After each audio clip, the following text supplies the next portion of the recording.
r/AskReddit by Reddit and chill. Shy introverted people of Reddit. What is the furthest you've ever gone to avoid human interaction? I went on a 3-week camping trip to avoid 2 family reunions. I fully support your methods and reasoning. Camping for 3 weeks without high standards of living, probably 0 electronic devices, no comfort etc. is probably worse than sacrificing a couple of minutes within a span of 3 weeks to then still maintain the top tier lifestyle. I love that lifestyle. I'm one with nature. Getting off the bus at the wrong stop and walking because I pressed the stop button too soon and didn't want to tell the driver. First year of college. Did it multiple times. People seem to commonly do this in a deliberate way. The bus drivers are used to it and probably for the most part just ignores such foolery. Or what happened with me and the bus driver eventually just knows to stop at your stop. I was working a lot of evening shifts and getting on the bus at 9:30-10 PM and was usually one of the last people on the bus when my stop came up. The first few months I had a hard time telling where my stop was exactly, so I kept getting off at the wrong stop. I guess the driver must have started noticing where I was getting off and then suddenly he's pulling in and wishing me a good night or reminding me that this was my stop. I just rolled with it. In 7th grade I would hide in the science lab during lunch and recess time and feed and play with the school pets. I would ask to use the bathroom around 10 minutes into lunch and then come back in the last 2 minutes. They probably thought I had some real bad bowel issues. They were 2 birds, a bunny, and 2 guinea pigs. I would feed them carrots and talk to them. Nobody knew that I was there for half of the year. When one of my teachers finally walked in on me I thought I was busted. Luckily she was one of the nicer ones and made it my official job to play with and feed the animals. The hero we deserve. We need more teachers like the one who discovered you. She was one of the best teachers I've ever had. She once bought me a new book because the girl who I had lent mine to had dropped it in the mud. I was upset so she took me to the computer lab and right then and there ordered me a brand new hardcover version of the paperback that had been dropped in the mud. The postman was knocking on my door, so rather than answer it, I decided to army crawl past the door so he wouldn't see me through the frosted glass. Then he pushed open the letterbox and saw me splayed across the floor. Ugh. This reminds me of something I did as a kid. In my childhood home there were 2 large windows on either side of the front door so any visitor could see you and you could see them. After the initial entry there was a long hallway with the kitchen at the end. One day someone rang the doorbell when I was home alone. My parents told me not to answer the door when I was home alone but I wanted to see who it was. So I stood in the kitchen and peered around the kitchen corner to look out the front door. I locked eyes with 2 Jehovah's Witnesses and then I just slowly pulled my head back around the kitchen corner like nothing even happened. I played way too many James Bond video games as a kid and this corner peering method worked 0/10 times. When I was a kid whenever Jehovah's Witnesses would pull into our driveway, my mother would turn off the TV and all the lights and tell me we needed to hide. We'd run back to the largest closet in the house, close the door and sit on the floor in complete silence until they stopped knocking and we heard the engine of their car start and leave. Only after we were sure they were gone would we leave our hiding space and life would return to normal. I was always vigilant and prepared for their future return however. It wasn't until I was in school that I suddenly found out that was unusual and not everyone grew up hiding from the Jehovah's Witnesses. In the 2nd or 3rd grade our teacher was telling us about Anne Frank and how they hid from the Nazis. I blurted out something along the lines of, "Were the SS Jehovah's Witnesses?" The teacher was confused at first and then I shared my story. I still remember her red face as she tried not to laugh. Edit. Thank you for the gold and silver. My family also did this. LOL. I have a memory of my mother leaving for work while I was sitting on the porch one summer. Suddenly she was back in the driveway shouting, "Lock the door, the Jehovah's Witnesses are coming." And I ran back inside to hide. Hid under a bed while a real estate agent showed a couple around my flat. Couldn't be bothered to go out but can't stand small talk, so decided to lay low. I had a cup of tea, cushions, a Nokia with Snake on it. I was quite happy under there. They were 25 minutes late. I guess I was under the bed for just over an hour. I feared a sneeze. I was in my early 20s. Edit. Row. This went big. Thanks for the gold. Kind anonymous benefactor. Enjoy your weekends. folks, and be sure to keep your breathing, sneezing and flatulence under control if you try this at home.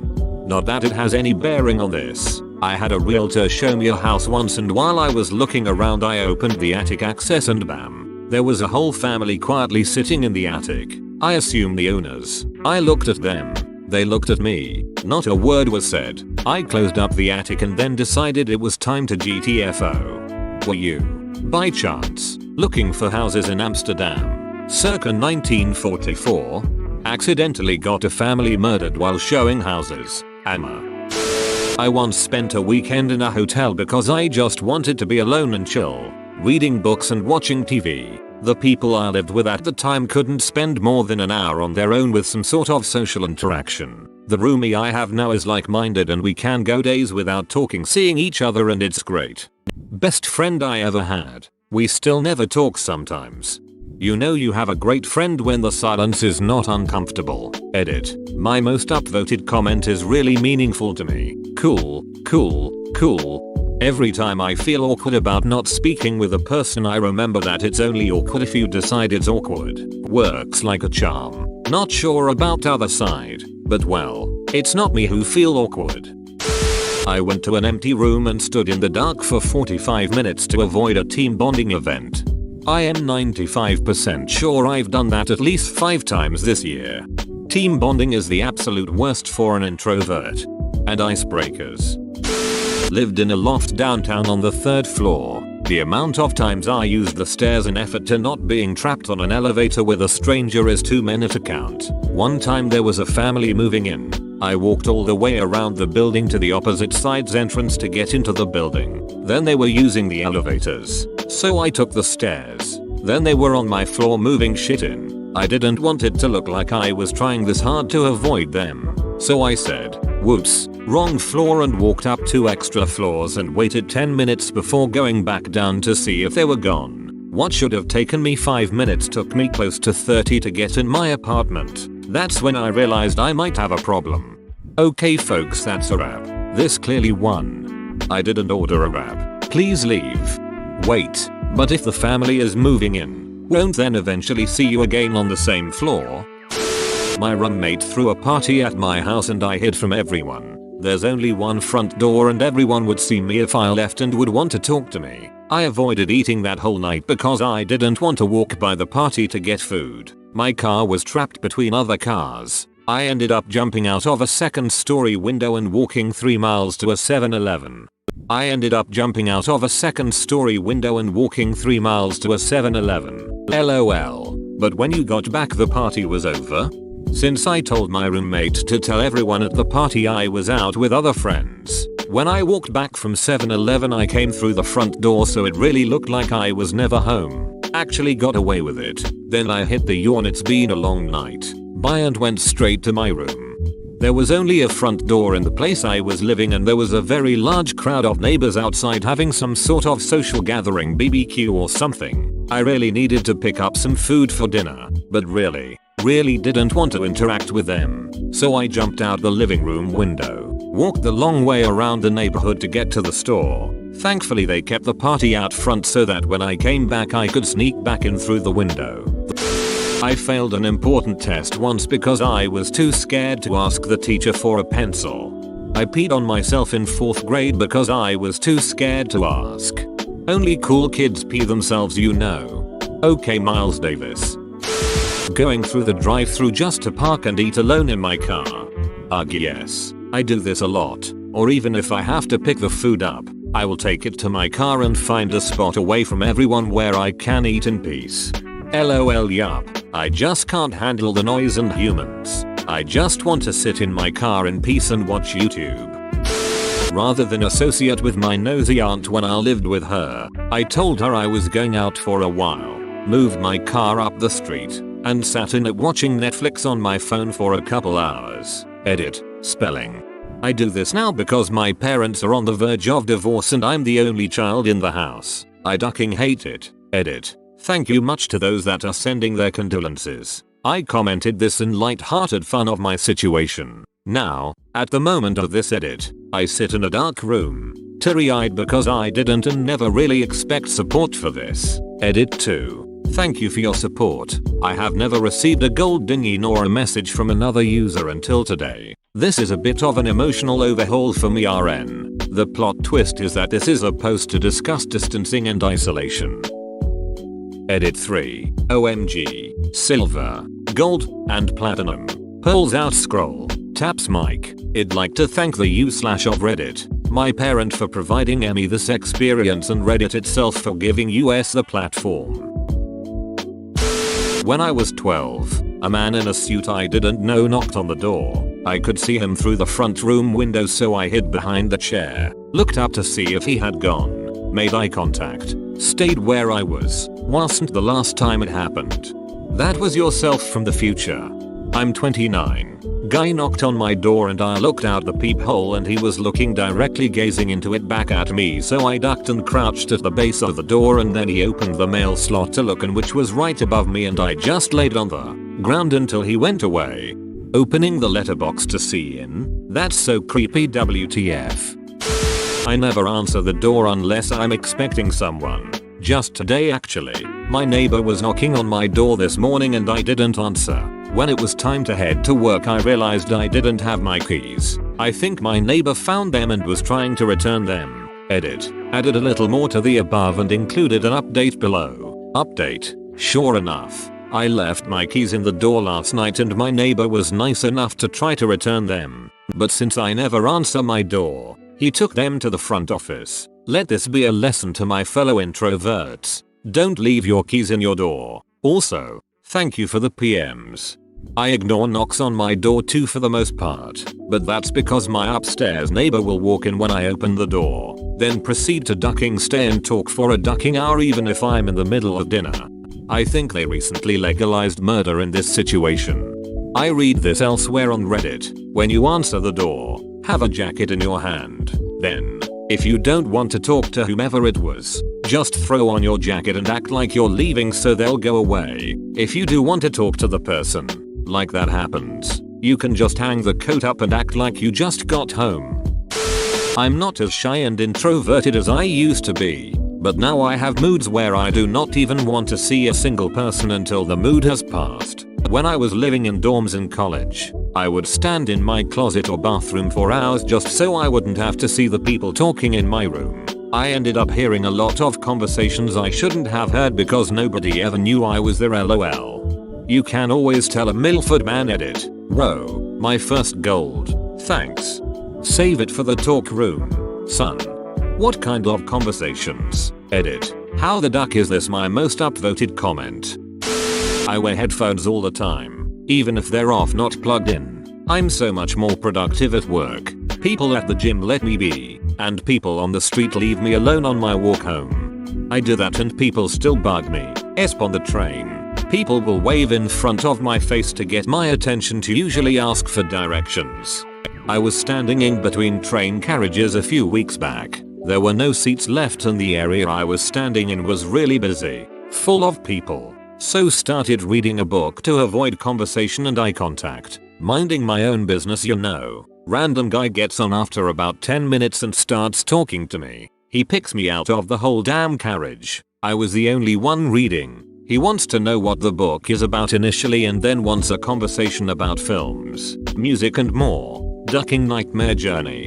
If I'm with headphones and someone bothers me for social interaction, I always just act really confused and out of it, as if they woke me up from profound concentration. It sends the message. Don't smile or be courteous. Just be curt and make it clear that all you want is to get back to the thing you were doing. I was getting a taxi back home and must have mumbled or grumbled my destination because it was quite clear he was going to a completely different place. Like, literally as soon as he turned right out of the parking lot instead of left, I literally let the guy drive for 15 minutes in the wrong direction. Eventually just blurting out anywhere here will do and giving him a tenner, and then just walking aimlessly until I found a public transport I recognized and jumped on that. A 10-min cab drive turned into a nearly 2-hour journey home. For those curious and who live in Manchester, UK, I wanted to get a cab from Ashton to Openshaw, and ended up going to Oldham, getting a tram to the city centre, and getting a train from there back home. I know Manchester, you poor thing. That's almost a whole day trip. I stopped talking for an entire year of school. 5th grade, to be precise. 6th grade, you/fatter fox. Hey, what's up guys? Friends. Dude, what the duck? You can talk? I actually had this happen to me a few times. I wasn't the most talkative in some classes, so when I spoke it sometimes caused the entire class to turn towards me in shock. The best compliment I've ever received was when I was in a seminar type thing and I don't talk in those much. I raised my hand even though I wasn't really supposed to and started saying something and somebody interrupted me, so I stopped talking. A guy I didn't really know at the time tells the interrupter to let him speak. Because you/Buaman doesn't talk much, but when he does it's the best point we've heard all day. Shut up, and then the teacher agreed. Literally I draw 20% of my now probably 80% self-confidence from this source alone. In order to avoid a mandatory Christmas social for work, I legitimately took myself to the adjuster to get the registration wristband, for proof that I actually went to the hospital, and then left, wasn't sick or anything, and I didn't even see a doctor. I just needed a hospital wristband to prove that I had a reason not to go to the work mixer, so I wouldn't get fired. I hated my co-workers. Edit. The Christmas party was mandatory because I was working at a preschool, and the company wanted to up their reputation as a family-oriented organization to the rich-ass parents who were throwing insane amounts of money at the company to babysit their kids. So they had a preschool Christmas concert, followed by an after-party for the parents to get to know the faculty, as if we didn't see them every ducking day at drop-off pickup. The party was also meant to be a way for us co-workers to get to know each other better, as if we hadn't worked together MF. 7 AM to 6 PM every ducking week. Duck that. Edit 2. Holy shit. This blew up. Thank you, kind strangers, for the silver. I'm going to do my best to answer your comments. I promise I'm reading every single one of them. What did you say to just get a band and then leave without seeing anyone? I pretended I had abdominal pain, and once they registered me in, put my wristband on, and told me to wait in the waiting room, I just left. Did they still charge you for the visit? Asking for a friend. In high school I didn't have a car, so I walked home. I used to just fast walk to try to beat the crowd of people, but I just didn't want to deal with it anymore, so I would stay in the computer lab sometimes and ask my dad to pick me up a few hours later. So once the bell rang to go home, I would just stay in class since I had computers last. The teacher would forget I was in there, not even notice me, and then turn the lights off, lock the door, then leave. Honestly, I didn't mind at all. I got to play video games by myself, and one time about an hour and a half later the janitor came in and I guess I scared him. He turned the lights on and literally screamed when he saw me, Night janitor is probably also an antisocial person. Loves his quiet nights. No kids. Just him, the quiet, and the mop. He is a rare breed. The night janitor. A creature of routine. One who does not shy away from the manual labor that needs to be done. In conversation, he sometimes begrudges the mountain he must climb every day. The endless pile of tasks and errands, which must be completed before he is liberated. But when he steps into the cool darkness, his uniform proudly marking him out from the crowd, mop in one hand, bucket in the other, when he takes that first deep breath, taking in the heady mixture of cleansing disinfectant and the old, worn wood of the mop handle, a switch flips somewhere in his mind. He is ready for his solitary task. As the layers of the day's grime are cleansed, so too is his mind, ultimately allowing him a few bold steps towards the inner peace craved by all mankind. Perhaps he listens to music while he works, or replays memories of the days and years gone by. However he passes the time. By the time he is finished with his work, he has achieved something profound, through the repetition which characterizes much of the day's labor and frees his mind for other pursuits. Is it not through this work that Zen monks pursue enlightenment? As he leaves the building, he must make sure to put on his mask of normality. He will be paid. He will spend his wages, and no doubt he will complain about having to be back for work the next day. But the still darkness, his small paradise of repose, will be waiting for him as patiently as yesterday. And when he returns, he will remember that the peace he experiences each day is a sacred secret, handed down from night janitor to night janitor, a privilege craved by so many in this hectic world of endless work. Going to cross the street, but then stopping and pretending I don't have to if there's a car approaching so I don't inconvenience them. I do this, but it's because I don't trust people to actually pay attention and stop to avoid running me over, so I always try to leave enough space that they don't need to slow down. I have phone anxiety. I was going to drive 1.5 hours to my college to talk to them in person over the summer instead of just calling to follow up on something.